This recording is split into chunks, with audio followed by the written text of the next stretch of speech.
بسم اللہ الرحمن الرحیم. السلام علیکم. میں سمیع ابراہیم اور آپ ہمارا سوشل میڈیا دیکھ رہے ہیں. جسٹس سردار اعجاز اسحاق نے پھر ایک ایسی گفتگو کی ہے جس نے پاکستان کے مسائل کی پوری طرح انہوں نے اس میں اجاگر کر دیا اور بہت ہی یہ ایک سوچ کو دعوت دے رہے ہیں اور توجہ اس طرف دلا رہے ہیں جو اصل معاملہ ہے. اس وقت جو سوشل میڈیا پر کریک ڈاؤن ہے اس کی ایک بڑی وجہ یہ ہے کہ خاص طور پر جو بڑے لوگ ہیں، چاہے ان کا تعلق آرمی سے ہے یا وہ سول بیوروکریسی سے ہیں، ان کے بارے میں جب ان کا کوئی سکینڈل چھپتا ہے تو ان سوشل میڈیا ایکٹیوسٹ یا ان جرنلسٹوں پر ایک کریک ڈاؤن ہو جاتا ہے. آج کل احمد نورانی جو ہیں وہ ایک وکٹم بنے ہوئے ہیں. ان کے بھائیوں کو، ان کی فیملی کو جس طریقے سے سلوک کیا گیا ہے اور کوئی پتہ نہیں ان کے بھائیوں کا، وہ سوشل میڈیا میں تو وہ بہت کچھ آ رہا ہے، مین سٹریم میڈیا میں وہ نہیں آ رہا.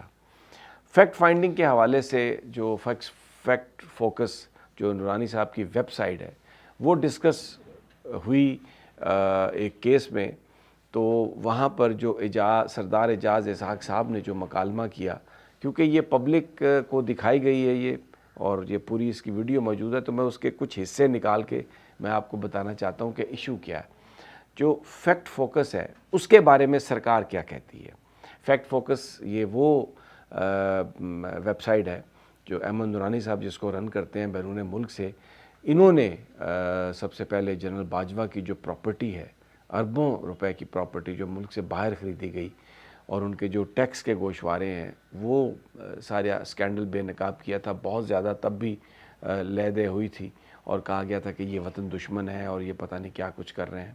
پھر اس کے بعد انہوں نے جو جنرل عاصم تھے، عاصم باجوہ، ان کے حوالے سے بھی جو پاپا جان پیزا اور ان کا جو تعلق ہے ان کے بھائیوں سے، اس کو بھی انہوں نے بے نقاب کیا تھا اور یہ بھی سٹوری جو ہے وہ سچ ثابت ہوئی تھی. ابھی انہوں نے جنرل عاصم منیر صاحب کی فیملی کے حوالے سے کچھ چیزیں بتائی ہیں، تو ابھی وہ اس وجہ سے وہ جو ہیں وہ ان کی جو ویب سائٹ ہے اور وہ خود بہت بڑی حکومتی تنقید کا وہ سامنا کر رہے ہیں. ان کے بارے میں جو فیکٹ فوکس کے بارے میں حکومت نے، پی ٹی اے نے جو الفاظ استعمال کیے اس کو اللیگل، اس ویب سائٹ کو قرار دینے کے لیے پاکستان میں، اس کو بند کرنے کے لیے، تو جو وکیل صاحب نے عدالت میں بیان کیا وہ میں آپ کو سنواتا ہوں، اور اس پر جو جج صاحب نے کہا وہ بھی ذرا سن لیجئے گا. آئیے یہ خود آپ مکالمہ سن لیں. PTA. Yes, sir. Decision of the authority regarding website http://factfocus.com.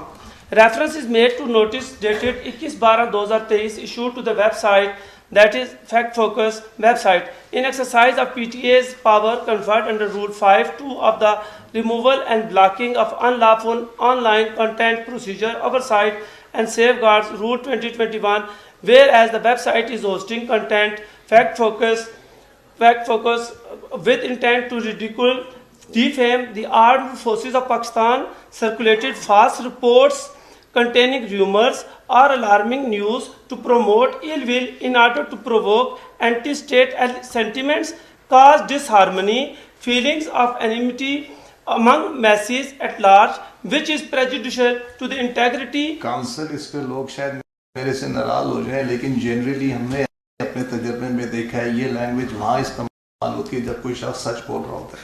بڑی کلیئرٹی کے ساتھ جج صاحب یہ کہہ رہے ہیں کہ جس پر آپ اینٹی سٹیٹ ہونے کا الزام لگا دیتے ہیں، ایسا لگ رہا ہوتا ہے کہ وہ سچ بول رہا ہے اور اس کو چھپانے کے لیے آپ یہ باتیں کرتے ہیں.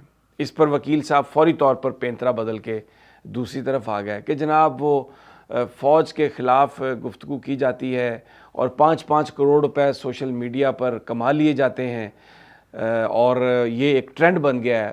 تو جج صاحب نے کہا کہ یہ ٹرینڈ اگر بن گیا ہے تو یہ ٹرینڈ کیوں بنا ہے، اس کی کیا وجہ ہے؟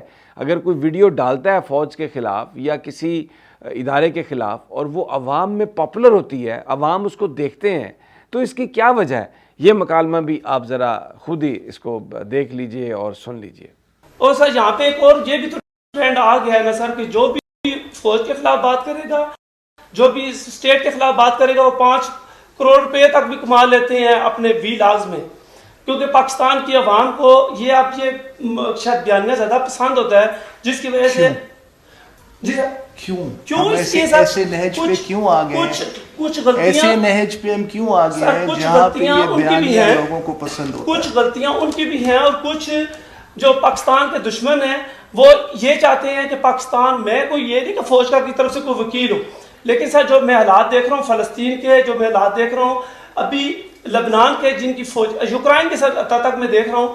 آپ نے سنا کہ کیوں یہ بات ہوتی ہے وکیل صاحب کہ جی وہ کچھ ہماری بھی غلطیاں، اور پھر ساتھ ہی فوراً پینترا بدل کے یوکرین پہ آ گئے، فلسطین پہ آ گئے. یہ پاکستان میں ایک بڑا مسئلہ ہے یہاں پہ کہ کوئی بھی بات ہوتی ہے نا تو ایسا بنا دیا جاتا ہے کہ پاکستان کے خلاف ایک ایسی بین الاقوامی سازش ہو رہی ہے کہ جو پاکستان کو توڑنے کے درپے ہے، اور یہاں پہ اندر جو ہمارے حکمرانوں کی عیاشیاں ہیں، بدکاریاں ہیں، جو ان کے اللیگل کام ہیں جس کی وجہ سے لوگ ان سے دور بھاگتے ہیں.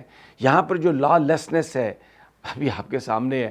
کیا ہوا الیکشن میں فارم 47 کی حکومت، کیا ہوا پرپوزرز، سیکنڈرز اور M N A M P A کے امیدواروں کے ساتھ پکڑ کے ان کو مارا، ان کے گھروں میں گھس گئے، انتخابی نشان بلہ نہیں دیا، اور ضمانتیں ہونے کے باوجود لوگوں کو رہا نہیں کیا گیا. اس وجہ سے جو نفرت بنتی ہے اس کو وہ کہتے ہیں نہیں یہ جی پاکستان، کیونکہ یہ فلسطین اور یوکرین اور پتہ نہیں کیا کرنے جا رہا تھا پاکستان، اور ایک طاقت بننے جا رہا تھا، تو وہ اس کی وجہ سے یہ ناکام کر دیا جاتا ہے اور لوگ کروڑوں روپے کماتے ہیں. پھر اس کے بعد آگے وہ فرماتے ہیں کہ یہ بیسیکلی پاکستانی فوج اور عوام کے بیچ یہ توڑنے کی سازش ہو رہی ہے اس کی وجہ سے. یہ مکالمہ بھی سنیے، اور پھر جو جج صاحب فرما رہے ہیں ذرا وہ بھی سن لیجئے.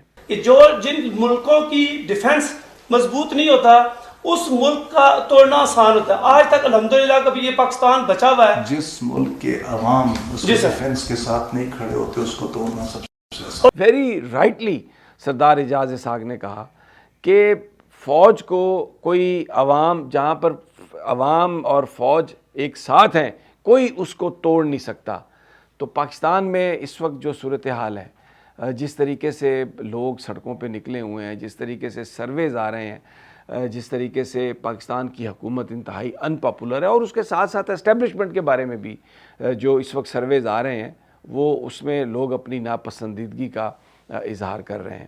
یہ بہت ہی یہ امپورٹنٹ کنورسیشن ہے، اور اس نے پاکستان کے اندر جو کچھ ہو رہا ہے اس کو پوری طریقے سے اس کو بیان کیا ہے. اب میں ذرا میں جو بلاول بھٹو صاحب کی جو منافقت ہے میں ذرا اس کے بارے میں آپ کو بتاؤں. یہ میں آپ کو ایک کلپ سنواتا ہوں جو انہوں نے مریم نواز صاحبہ کی گرفتاری پر قومی اسمبلی میں تقریر کی. ذرا سن لیجئے. ایک خواتین کو اس حکومت نے اریسٹ کیا ہے. آپ اتنے بے غیرت ہو، اتنے بے غیرت ہو. اس الفاظ کو نکالا جائے، ایوان کی کارروائی سے نکالا جائے اس کو.